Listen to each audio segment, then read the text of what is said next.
Alright, 3.8 liter belt routing. It's gonna work for your Caravans, Grand Caravans, Voyagers, Town and Countries. Lots of years. This is a 05. And here we go, belt routing.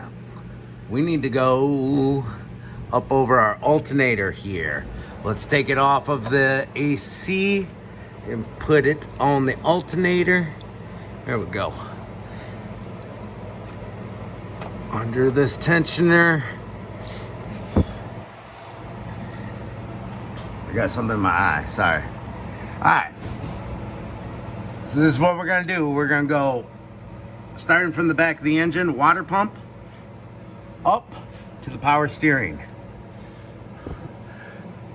Underneath the idler, so water pump, power steering, underneath the idler. Sorry, my shop light on the ceiling is getting in the way.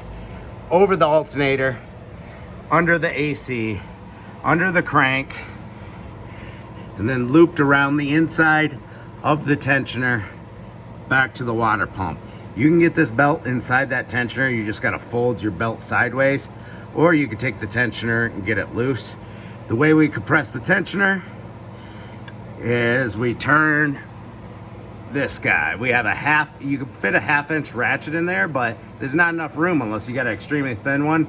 Get a serpentine belt tool. They're a few dollars at Harbor Freight. Bada boom. And we are gonna put a bar on this sucker, because I don't have my long serpentine tool anymore. I cut it in half for a certain job. And we compress. See that tensioner is compressing? Holding onto my bar. And with my right hand, we shove it over the AC pulley. I'll try to do it with the camera in my hand. There we go. Got it over it. Now we got to make sure everything's in its grooves. I'm gonna release tension. There we go.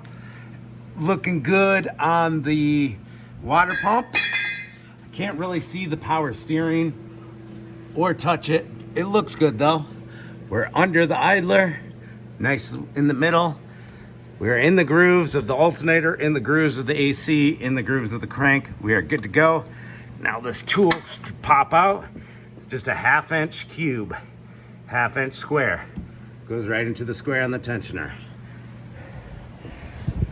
Once again, if you don't have this flap, cool, but if your flap's still on there, go ahead, you gotta take it off first to get to all this stuff. While you're at it, take a look at your coolant pipe and see if it's leaking. Happens all the time on these. Same thing for the water pump. Thanks for watching. I think that concludes my alternator change on this video.